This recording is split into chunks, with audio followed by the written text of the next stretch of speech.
नमस्कार दोस्तों, मैं राजकुमार मौर्य।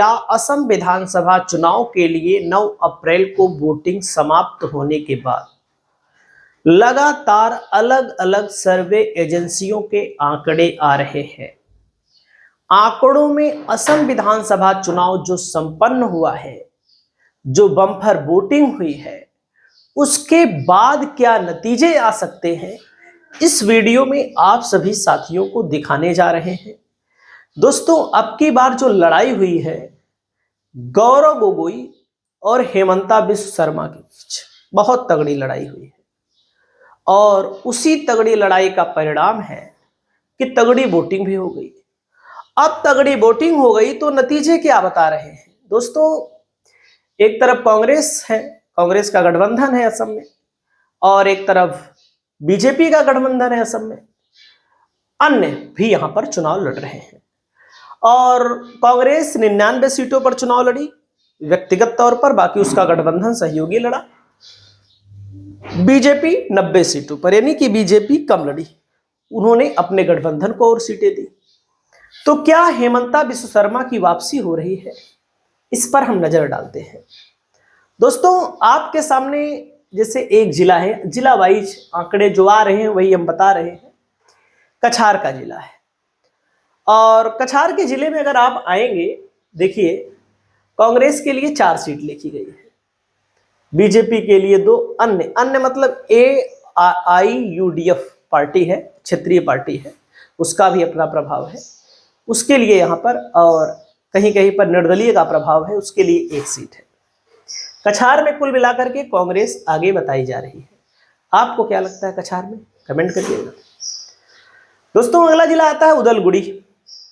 उदलगुड़ी में कुल मिलाकर के 3 सीटों में कांग्रेस को 2, बीजेपी को 1 बताया जा रहा है। कांग्रेस को यहां पर भी बढ़ोतरी मिल रही है और कांग्रेस आगे है।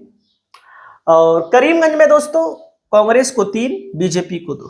करीमगंज में कांग्रेस को 3, बीजेपी को 2, यानी कि 15 सीटों में कांग्रेस को 9 सीट, जो अभी तक मैंने 15 सीटें बताई हैं, भाजपा को 5 और अन्य को 1, यानी कि कांग्रेस को बढ़त बताई जा रही है। दोस्तों, अगले जिले की ओर बढ़ते हैं। कामरूप ग्रामीण में बताया जा रहा है कि 4 सीटें कांग्रेस को और 2 सीट बीजेपी को, यानी कि कामरूप ग्रामीण में कांग्रेस का प्रदर्शन बेहतर बताया जा रहा है। अगला जिला देखते हैं। अगले जिले में कामरूप मेट्रो है, यहाँ बराबर की टक्कर है बीजेपी और कांग्रेस में, बराबर 4 सीटों में 2-2 सीटों के मिलने के संकेत बताए जा रहे हैं। संकेत है, अनुमान है, और हकीकत में बदलाव भी हो सकता है।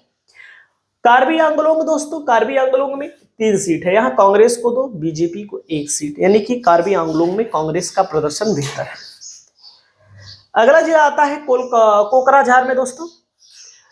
टीएमसी भी लड़ी है यहाँ पर, ये भी बता दूं, टीएमसी भी चुनाव लड़ी है, झारखंड मुक्ति मोर्चा भी चुनाव लड़ा है। कांग्रेस को 1, बीजेपी को 2। कोकराझार में कांग्रेस को 1 सीट, बीजेपी को 2 सीट। बीजेपी का प्रदर्शन यहाँ अच्छा है।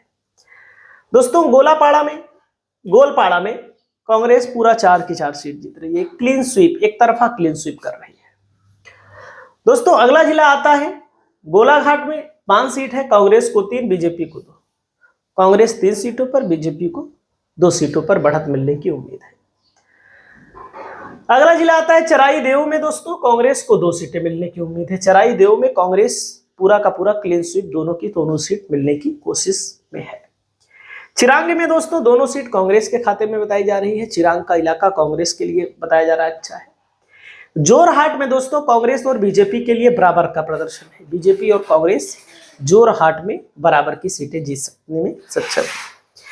अगला जिला आता है दोस्तों, अगले जिला है डिब्रूगढ़। डिब्रूगढ़ में देखो कांग्रेस को 4, बीजेपी को 2, अन्य को भी 1 सीट, अन्य को भी यहाँ पर 1 सीट डिब्रूगढ़ में बताया जा रहा है।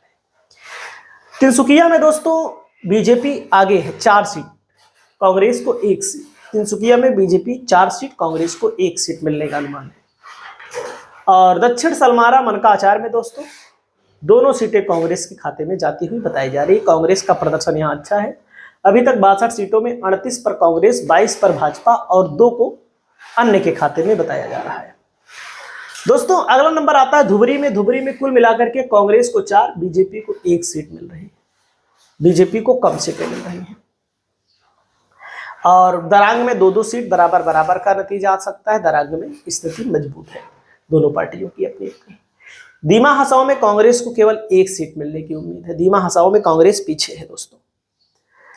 अगला है दोस्तों धेमाजी में 2 सीट है, कांग्रेस को 1, बीजेपी को। धेमाजी में कांग्रेस को 1 सीट, बीजेपी को 1 सीट मिलने की उम्मीद है, बराबर की टक्कर है। अगला जिला आता है दोस्तों नगांव में 4 सीटें कांग्रेस के खाते में, 3 सीट बीजेपी, 1 सीट अन्य के खाते में।